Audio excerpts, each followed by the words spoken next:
I don't believe this story, but I'm going to tell you it.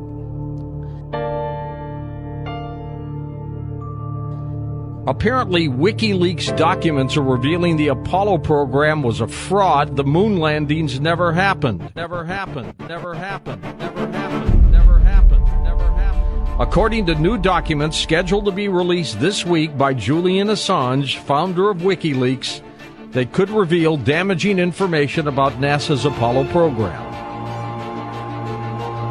Assange, who has lived at Ecuador's London embassy since June of 2012 in fear of being extradited to the United States to face espionage and conspiracy charges arising from leaking thousands of secret diplomatic and military documents, claims that he has had evidence and documents given to him by a government worker that shows that the Apollo program really never set foot on the moon.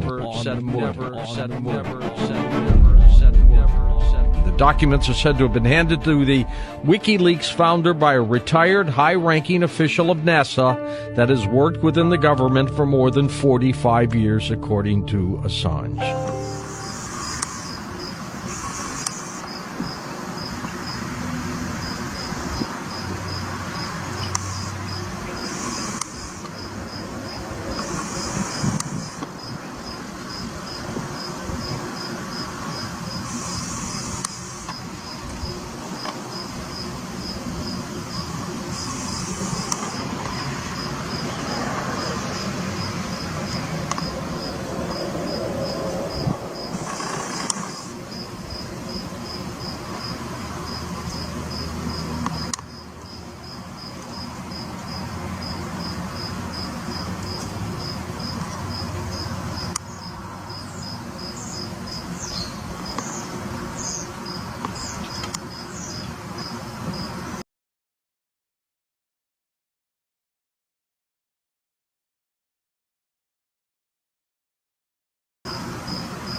You've made a number of predictions, scientific predictions, which you claim have come true. Now, what are those predictions, and how do you make this claim? Well, they're all based on the new notion that the physical invariance principles of contemporary science are invalid. And I stated this first in a manuscript reviewed in Australia in 1954. And the validity of this statement was confirmed finally last year at Princeton when the principle of time reversal invariance was found to be invalid. Well, who accepts the fact that you have made these predictions accurately? Well, the facts as such are undeniable and must be accepted because they're documented.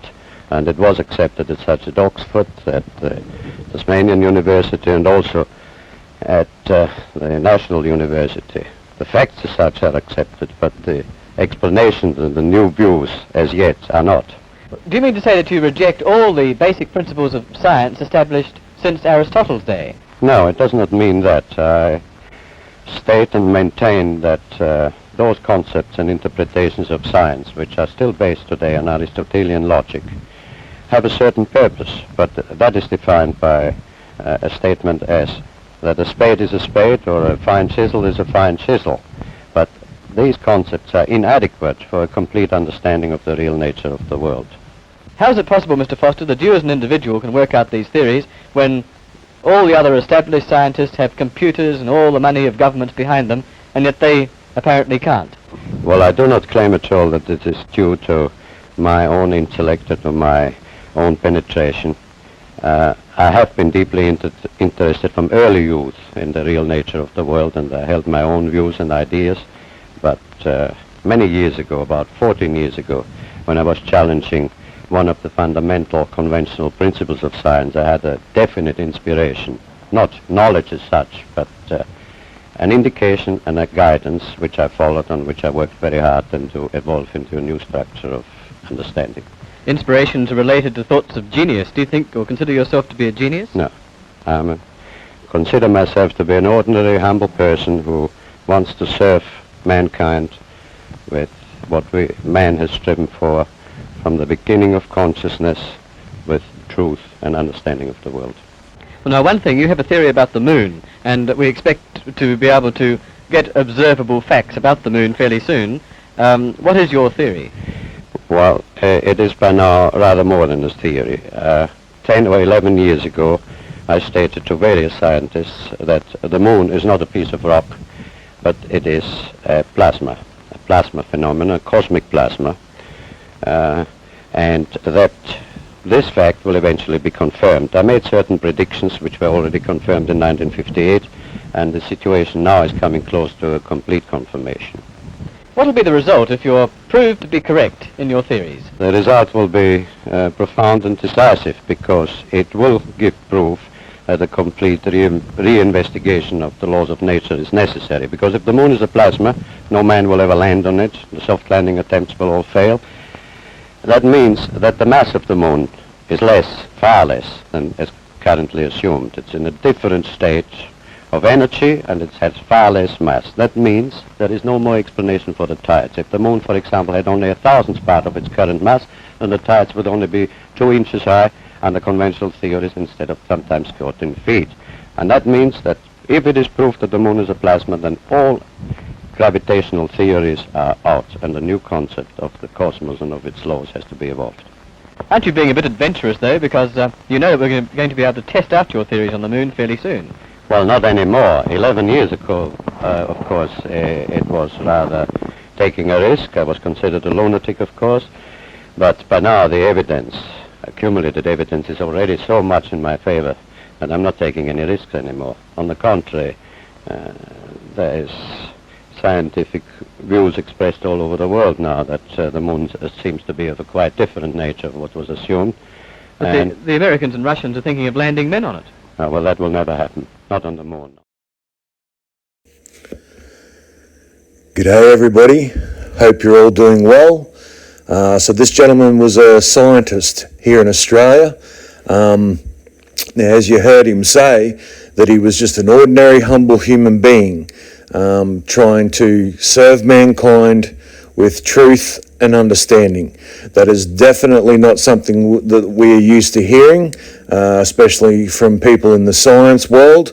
But I'll be honest with you, I went to do a bit of research on this gentleman a couple of weeks ago, and I couldn't find anything about the guy. It's like he's non-existent, not even a vague bio about him. So that I find that pretty interesting. I mean, he was obviously recognised enough at the time to be interviewed by the Australian Broadcasting Corporation, or the ABC, but yeah, not good enough to have a mention on the internet, and even get a bit of a bio about the man's history and everything that he's done, so to speak, throughout his career. So found that interesting. But you heard him mention about the moon being plasma.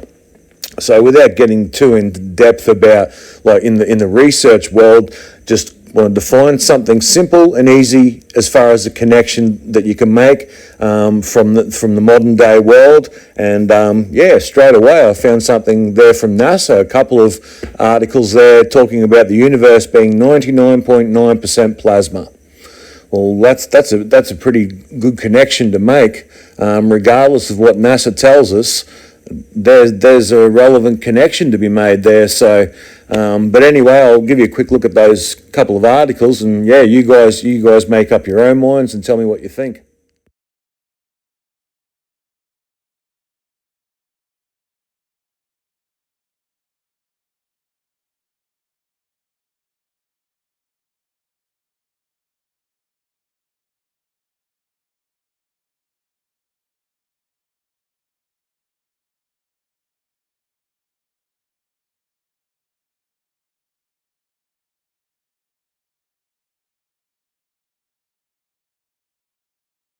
Emily's here to talk about Murph. Murph is a great kid. She's really bright, but she's been having a little trouble lately. She brought this in to show the other students the section on the lunar landings. Yeah, they throw in my old textbooks. She always loved the pictures. It's an old federal textbook. We've replaced them with the corrected versions. Corrected. Explaining how the Apollo missions were fake to bankrupt the Soviet Union.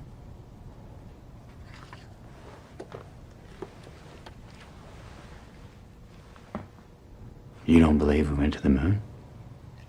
I believe it was a brilliant piece of propaganda that the Soviets bankrupted themselves, pouring resources into rockets and other useless machines. Useless machines.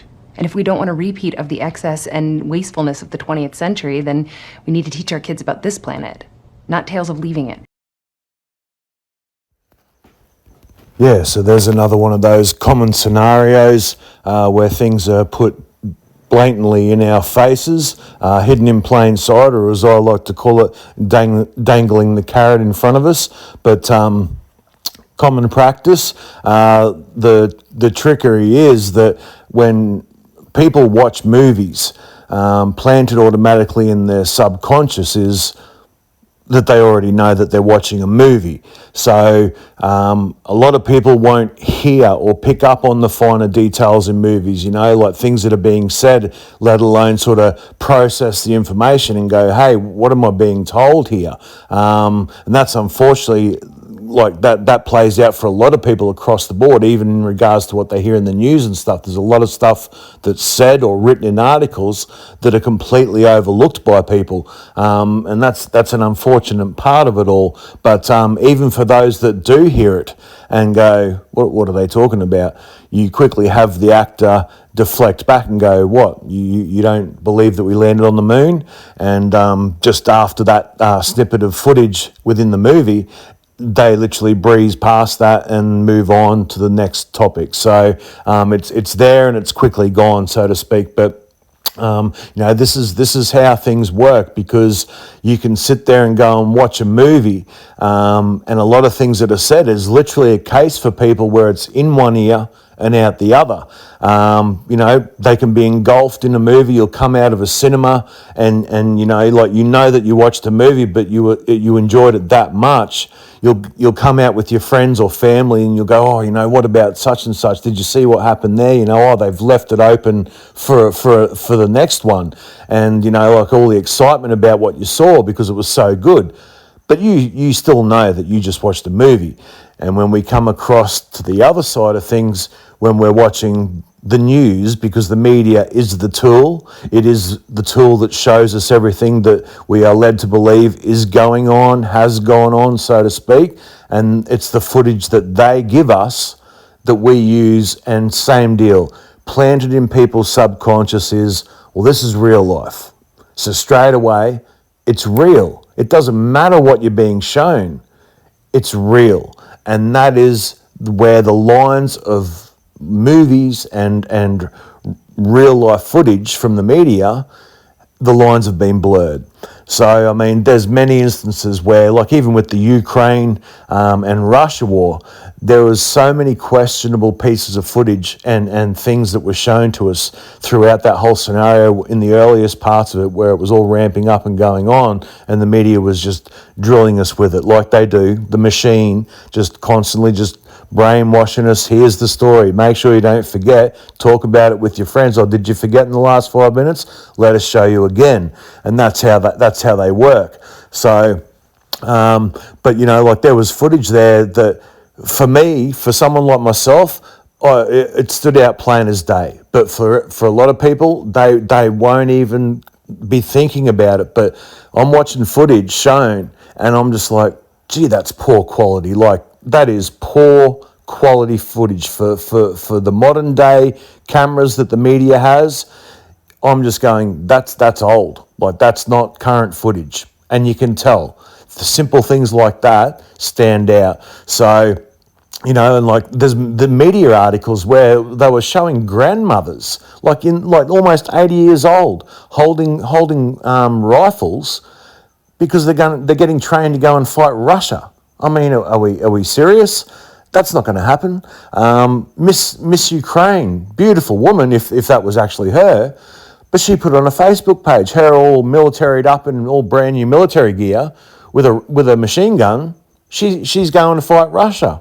Amazing. Like, never heard about her dying, so she must be pretty good. Funny stuff. But anyway, so this is what we were being shown. So, but in the actual essence of what was in that movie, if you look at my Iraq video, in the earlier part there where I highlight the Afghan-Soviet war, same deal again. The storyline is the US trying to bankrupt the Soviet Union. And then if you look back at one of my older videos on the moon landing, the narrator in that video also touches on the topic of the space race, the US, Russia, and is that why NASA faked it? So it's up to you guys, of course, what you think. But yeah, it's definitely been something that's been talked about a lot in the past. So in regards to the firmament, I briefly touched on it in my eclipse video, and I'm not going to get into it too much here for everybody. All of this flat earth, firmaments and so on is all very sensitive as far as the debates around it all. So I'm going to keep it really simple. I'm just going to show you some things that I look at, just basic things that I guess not many, if any, sort of look at, but we all know what a rainbow looks like. We've seen them our entire lives. This distinctive curved arch, the light reflection, and yeah, obviously when the moisture's in the air, they show up like they do. But then I look at simple things like this. These are SpaceX launches, and we have this distinctive curved arch like a rainbow when these rockets launch. We see it all the time. Same deal again in this next photo. There's that distinctive curved arch where rockets take off and immediately fly on a path of curvature. So, don't know, just saying. These are the simple things that I look at and just take it on board and just note them away and go, well, there's that. So I'm going to wrap up here. I'm going to leave you guys with a video of a SpaceX launch. Yeah. I'm not sure what we're seeing in the video. You'll see a lot of weirdness about what in regards to what happens when the rocket goes up into the sky. I don't know what it's doing. It's not normal. If you're going to compare it to old NASA launches and they just basically show you this rocket take off, fly up in the sky, go across the sky, and that's it. There's your rocket launch. Simple. These are different. These SpaceX launches, the rockets, what they do, I personally believe that there's something else going on. I don't know what the deal is here. Is it hitting something? I don't know. Are they trying to do something with these rockets? Because the fact is, unlike most videos that I've seen of the SpaceX launches, this one captures the entire journey. And it literally does what looks like falls out of the sky, the last piece of it anyway. So see what you guys reckon. I'll leave you with it. You guys take care, stay safe, and I'll talk to you next time. Cheers.